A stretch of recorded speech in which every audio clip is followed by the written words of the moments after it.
Welcome to God's Glory. I'll be your host for the evening. I'm Minister Fletcher, and on to my right, my guest is Pastor Chaplain. And he wrote a book, and it is called Your God is Your Belly. And we're going to talk about this book this evening. My first question to you, Pastor, is... Break. Your mic's not working. Pastor Capitolins.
Good evening.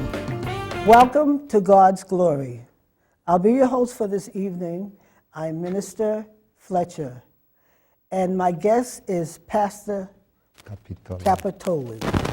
And we'll be talking about his book that he wrote, Your God is Your Belly.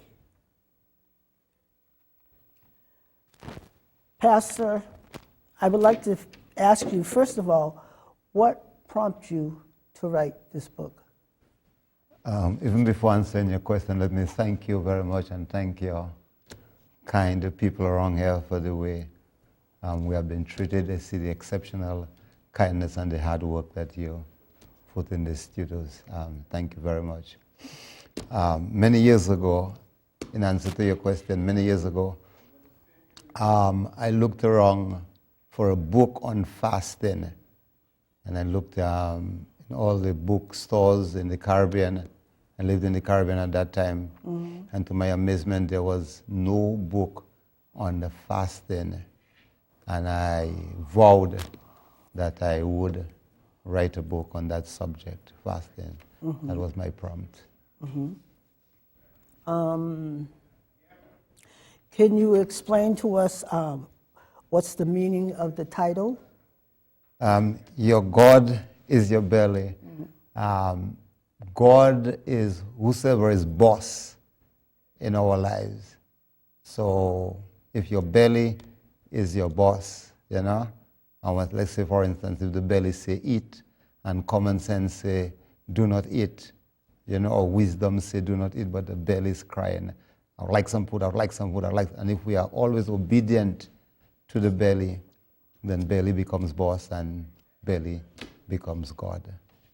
So in other words, we, like you said, we put our belly before God. Or everything else that matter. Mm-hmm. If he is, whatever is priority becomes God. And if belly becomes priority, then belly becomes God. And in addition to that, if I could add something, this title was given to me in a dream. When I was on a long fast, And for some reason, I went shopping. Bad thing to do when you're on a fast. I went shopping.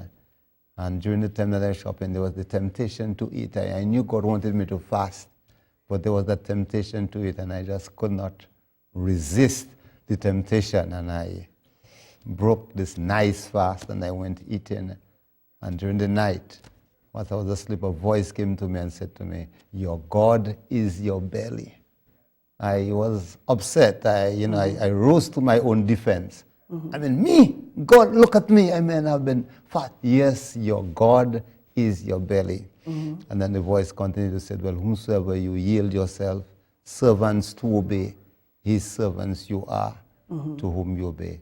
And then this title, your God is your belly. Yeah. Because I know one thing is bad to do too. Like you said, when you go shopping, and if you are hungry, everything in the store that looks good to you, you want to eat it. Yeah. And just like you said, even if you're on a fast, unless you really know how to discipline yourself, then that's different. You Yeah. know, once you become accustomed to doing your fasting, and then that way, then your God does. I mean, your belly doesn't have to be your God at that time, but you have to really become accustomed to doing it like that. So Yeah. I knew what you meant when you said when you went to the grocery store. Yeah. Temptation. Right. Temptation. Right. Let me ask you this: how do you know when to fast? There is no knowing when to fast, as such. You know, is that there are three basic sweet commands, I would like to call them, in the Bible. Jesus said to pray, give, and fast. He said when you pray, when you give, and when you fast. Two of the three of the sweetest things that you could ever do as a Christian. So that in fasting, if you decide, well, I want to fast, and in addition to that, there are certain signals in your life that tells you, well, it's time to fast. For example, if you're going for a difficult position, a difficult time in your life, that might be a signal it's time to fast. If your spiritual life is in a dung, you've been low down spiritually, you're not on fire or fervent as you used to be, then it's a signal that it's time to fast. If you're defeated in any area of your life, that is a signal, that's a red light saying, bang, bang, bang, bang, bang, time to fast, time to fast. You know, so it's there are some things in life that indicate if your back is against the wall and you have tried everything and nothing works, then it's a signal, go for a fast. Yeah, that's some of the indications that it's a time to fast.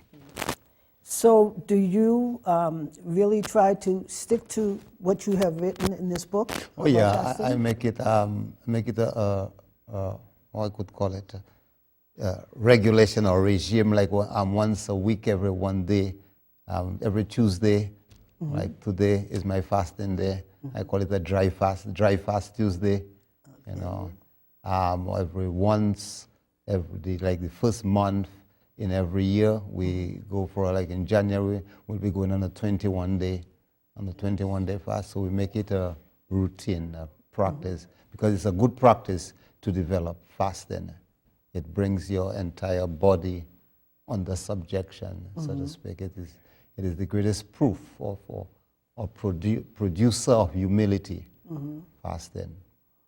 So you think it strengthens you too, spiritually? Yeah, not only spiritually, but even physically, which is strange. Right. Because you would think that the absence of food should weaken you. Right. But it works the opposite direction. When you stay for a long time without food, you end up getting stronger than when you were eating ordinarily. Now this is like a mystery, but only experience can explain this entire mystery.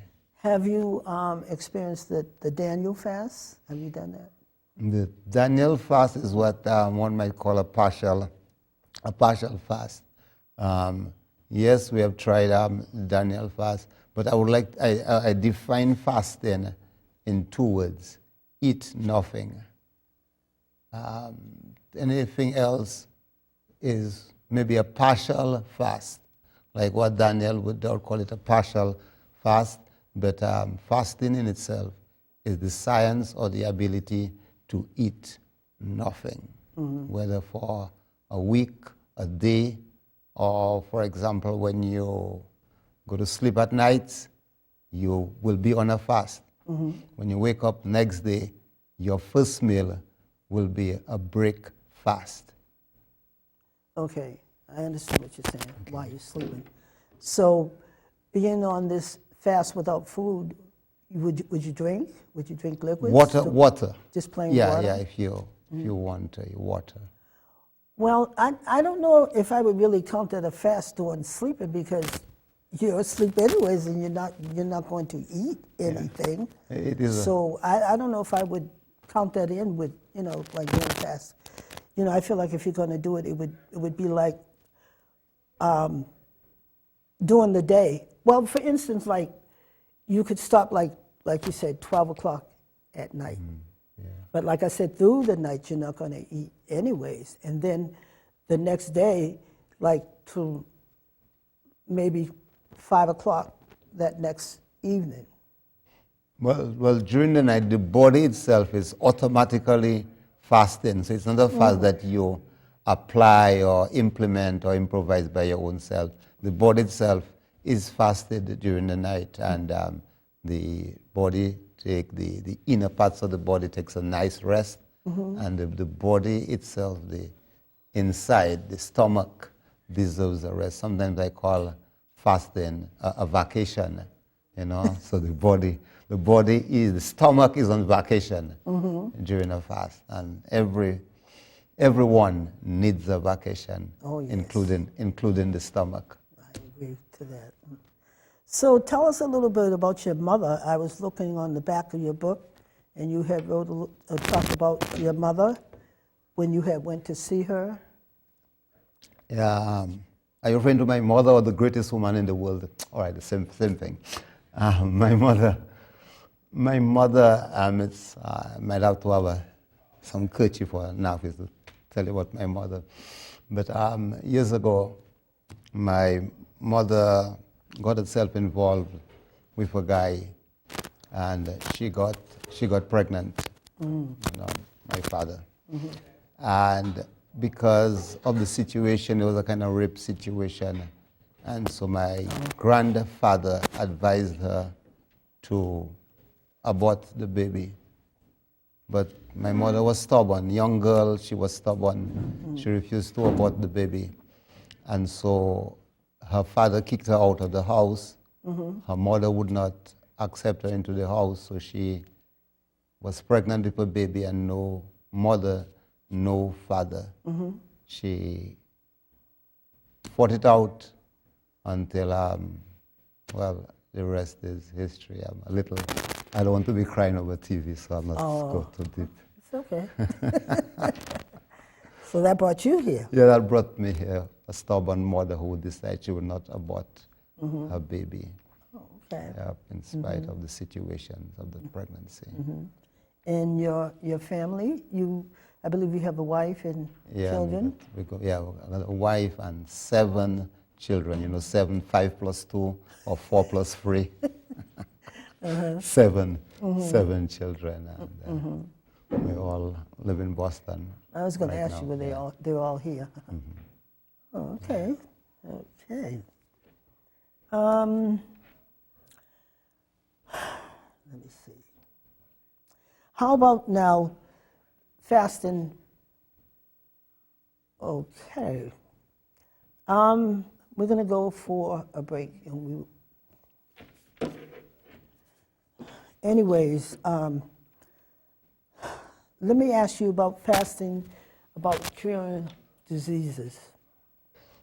Yes, that's a good question. In fact, the American Medical Association have discovered, in one of their journals, they report, they have discovered that fasting would heal a number of diseases. They also said that women who would fast for about 14 hours have lessened their chances of breast cancer completely. So it's not just something we can do for just a spiritual value or spiritual benefits, but fasting has huge physical and medical benefits. And I'm of the opinion maybe the cure for AIDS and the cure for cancer can be found in fasting.